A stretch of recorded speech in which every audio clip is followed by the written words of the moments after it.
يلا نعمل مراجعة على الايه الاكسكافيجن، عن الحفر.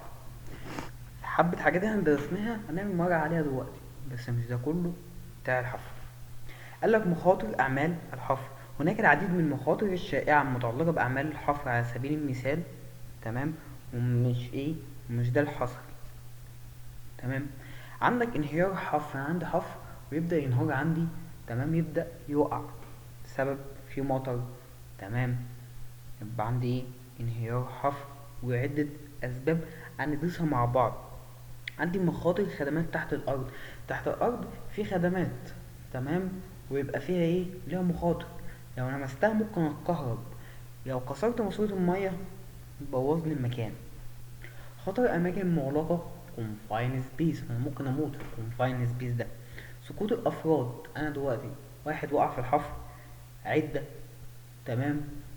معدات. تمام. معدات، ممكن معدات تقيلة ممكن معدات خفيفة. تمام. وعندي والمواد. بعد المعدات خفيفة وعندي المعدات ايه تقيلة. أدوات الحفر سواء يدوية أو ميكانيكية. حركة المركبات والمعدات. حلو. حلو أوي. تمام. عندي مخاطر أعمال الحفر. عندي وسائل الوصول والهروب. تمام. سلالم صعود ونزول. عندي الأجواء خطرة. عندي الزواحف والعقاء والإيه والعقارب. عندي إيه تقويض التركيبات والبنية المجاورة الحوارية. تمام. عندي المية الجوفية، عندي تلوث الأرض.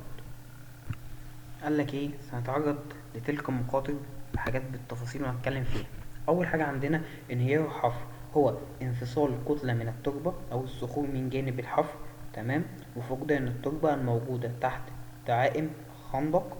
تمام. وتحريكها بشكل مفاجئ. أنا حسيت مرة واحدة إن الجنب اتفاجئت انهار داخل الحفر وبقيت نفسي في الحفر، سواء الحرف ده دفن جزء مني كلي جزئي. تمام. اما عن طريق السقوط وقحط او انزلاق، بحاول انط من حاجة لحاجة. تمام. بكميات كافية مما يؤدي الى حصر ودفن واصابة او اعاقة حركة الاشخاص.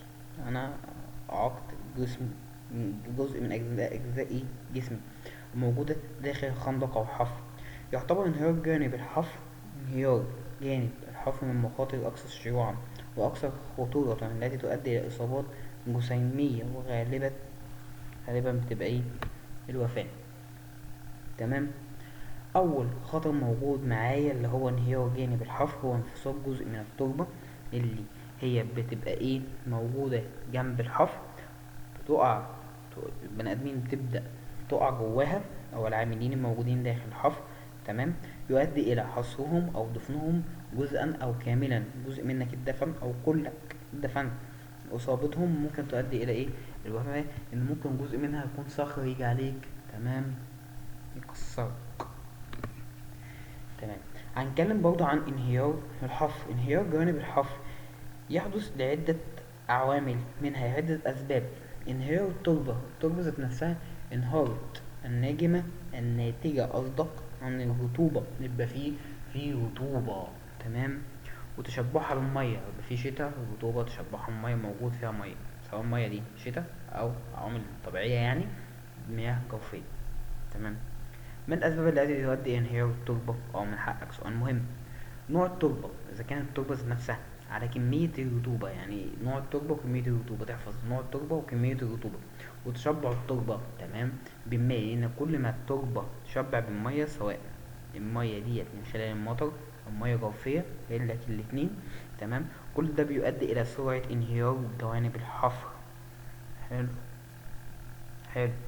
عندك الأحمال الإضافية، عندي حمل إضافي، حمل تقيل، شبه في ونش الزائد على جوانب الحفر. ونش جنب حفر، هوبا انت وونش اقعوا. تمام. وزن او حمل ناتج عن الحفر. الوزن ناتج بتاع الحفر، الناتج بتاع الحفر. التربة في انهيار ميكانيكي، اصطدام جوانب الحفر، الجانب بتاع الحفر بأحمال تقيلة شبه ونش، اصطدام. اختلاف انواع التربة شبه ما قلنا بمكان الحفر، مما يكون في المكان الواحد كذا نوع من انواع التربة.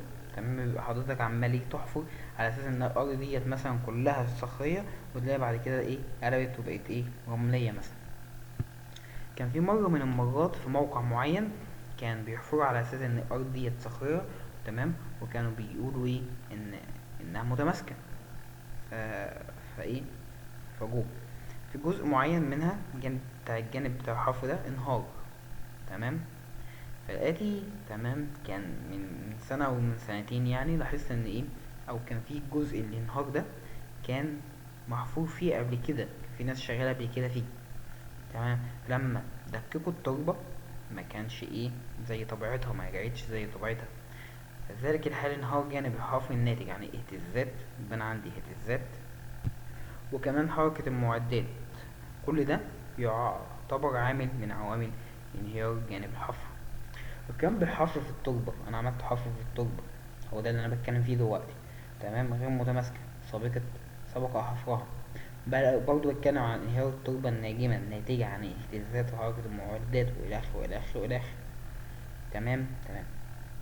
بإن أنا أجيب معدة تقيلة وأدوات وحاطط على جانب الحفر ده كده بيشكل حمل إضافي على جانب الحفر. عرفت يعني إيه جانب إضافي؟ عرفت طبعا. اصطدام جانب الحفر بأحمال تقيلة، واحد مثلا بينزل خط خط بترولي مثلا، أو أيا كان الخط ده، قاعد بيتمرجح يمين وشمال، يخبط في الجانب دوت، يخبط في الجنب ده مرة ويخبط في الجنب ده مرة لغاية ما الجانب بتاع الحفر كله يقع أو وقع. خدمات يا باشا اللي هي بتاعت تحت الأرض، underground surface، مخاطر، خدمات تحت الأرض. قد يصادف أعمال حفر تواجد الخدمات المختلفة مثل خطوط غاز، المواد البترولية، خط غاز، مادة بترولية، كابلات كهرباء، سواء اتصالات أو كمان اتصالات، كابلات اتصالات، تمام، التحكم، الصرف، المية، تمام، وغيرها من الخدمات.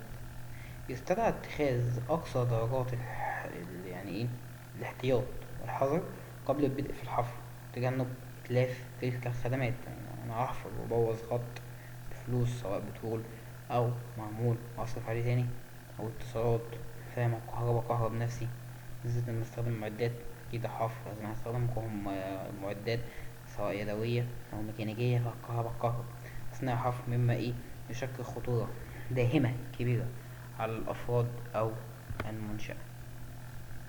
خدمات اسمها خدمات سفلية. طيب، برضو خدمات تحت الأرض، تمام. قد يصادف أعمال الحفر تواجد الخدمات المختلفة وقلنا واتكلمنا. كابلات الكهرباء اللي هي تحت الأرض ممكن تسبب صعد مائي كهربي أو صعق كهربي. كابلات اتصال هيتم تغطية خدمات الاتصال. لو في خطوط مية فده يؤدي طبعا إلى تشبع التربة، تمام، خط اتفتح تشبع التربة بالمية، يؤدي إلى انهيار جوانب الحفر. لو خط المية ده ضربت في وجود سلك كهرباء، مية مع كهرباء يعمل سحق كهربي، ده ممكن يؤدي إلى سحق البني آدمين اللي هي تحت أو غرقهم، هيموتوا. بتتكلم على حفر بتتكلم على موت، كتبتها لك والله، تمام. عندك مخاطر الخدمات تحت الأرض. طيب، تختلف درجة الخطورة الناتجة، كاتبها لك برضه، عن إتلاف الخدمات وفقا لطبيعة الخدمة كالآتي يعني. خدمات عندك مثلا خدمة، وهتكلم على أمثلة المخاطر المرتبطة. خدمة خطر، كابلات كهرباء مدفونة تحت الأرض أكيد، في حريق، في انفجار، في صدمة كهربية، بتتكلم على كهرباء حريق، انفجار، صدمة كهربية، انت بتتكلم عن كهرباء.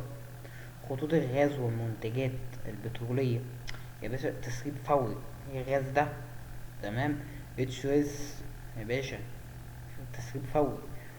وراحت وحاجات بتاعت الغاز والمواد البترولية يا باشا تسريب، وقوع حرائق وانفجار يا باشا، الدنيا هتولع، بترول قابل للاشتعال، تمام. فكك من كل ده، كمان انت تلوث التربة حتى لو حصل وانت لحقت التربة تلوثت، ده موضوع كبير. ناتج عن تسريب المواد ديت وتشبع التربة بيها، بدل تشبع بمية لا تشبع بمواد، تمام، بترولية، تمام. خطر كابلات اتصال، تعطيل، ده بقى حصل عطل. تمام. وعدم التزام مع العمليات. تمام. وظروف التشغيل، مش هعرف اشتغل. تمام. خطوط ميه غرق، موت. ماء تحت الضغط قد يسبب مباشرة تصيب الفرد ذات نفسه. ممكن المية تقتل. هي خطر غرق. صعق كهربي. تمام. عندك انهيار جوانب الحفر. خطوط اخرى. خط مثلا، تعال نشوف الخط ده خط ماشي. طب تعال نشوف الخط ده فيه ايه. قال لك خطوط سوائل او غازات سامة. انت متعرفش بقى الخط ده فيه ايه. كسر، لا غاز سام، سائل، سام. خطوط الغازات الخاملة. اه الغازات الخاملة دي بقى ضرب نار، التي تحل محل الأكسجين وتسبب اختناق. أو مفيش أكسجين بقى كله نيتروجين، بقى كله أرجون. مفيش. عشان كده أرجون خطر. تمام. تمام.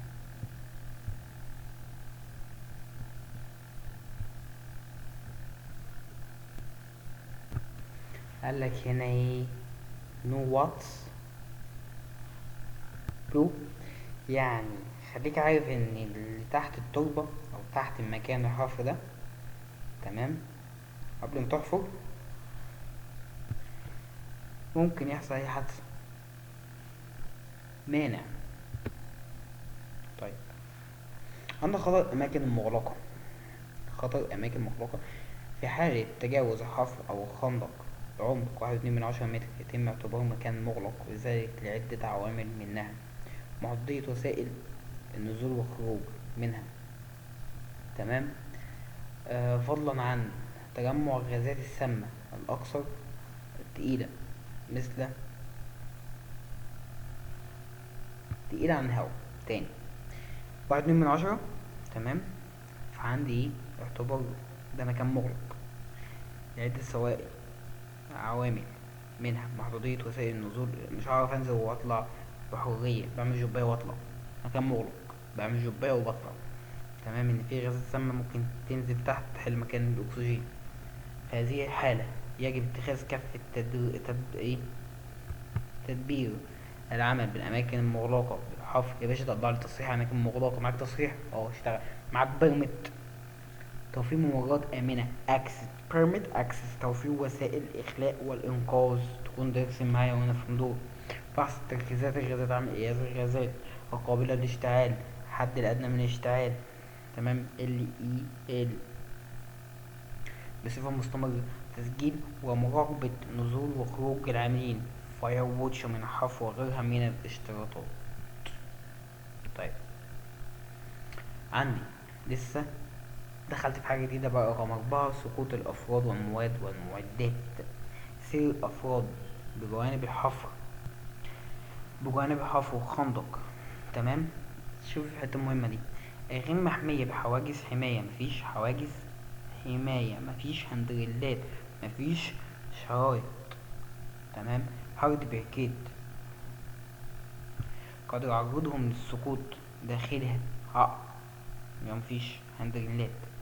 حالة عدم انتباههم. تمام. انتباههم مش شايفين، خاصة عند عمل بالليل في النايت شيفت. تمام. تمام. حلو اوي. لذا يجب السير بعيدا عن حواف الحفر وخنادق. تجنب القفز فوق الخنادق الضيقة للعبور من جانب لآخر. حلو. تزويد جميع جوانب الحفر، الجوانب بتاعتها والخنادق بالآتي. نزودها بإيه؟ في شرايط، في حواجز ثابتة من السقوط. إذا كان عمقها 2 متر أو أكثر. أنا شايف كمان لو نص متر، فاهم؟ لو 80 سنتي، شايف 80 سنتي يبدأ يعمل حواجز. حلو كده. اشتراطة أشرطة التحذير وعلامات الإرشادية، صينات. حط شريط، حط شاين، حط علامات ضوئية زي لمض الأفراح، فاهم؟ اللي بتبقى ملونة دي برضه بتبقى في النايت شيفت. توفير منصات. شوف بقى الكلمة دي، توفير منصات. في منصة وتعديلات مناسبة. منصة يعني سائلة فوق الخندق للعبور الآمن للعاملين. اكسس. تمام كده. المثال بتاع سير الافراد بجوانب الحفر والخنادق غير محمية بحواجز حماية قد يعرضهم للسقوط داخلها حالا عدم انتباههم. تمام. خاصة عند العمل ليلا. كان في احد المحاضرين كان بيحكي في احد الدول الاوروبية، واحد تمام الكلب بتاعه وقع في حفر دوت، ومات، اخد تعويضات تقريبا $1,000,000 او $500,000. انتم متخيلين الرقم؟ تمام. حاجة شبه ديت عشان كلب مات، اللي هو ايه مقاول اصلا كان واخد في الشغلانة كلها يعني ايه $1,000. يعني الموضوع وقف عليه بخسارة في الاخر عشان حاجة بسيطة. تمام. هو ايه ما خدش باله منها اصلا، والكلب وقع، ما خدش باله من حاجة، فالكلب وقع، حصل كده. لذا تجنب السير بالقرب من الحفر، خليك ماشي بعيد عن الحفر. تجنب طبعا القفز من الناس اللي ايه بتنط من ناحية تانية. انت ممكن وانت ايه بتنط تفلت، تقع في الحفر. لذا لابد من توفير أشرطة التحذير وصينات. واديني يا جدع واشتغل ووريني شغل.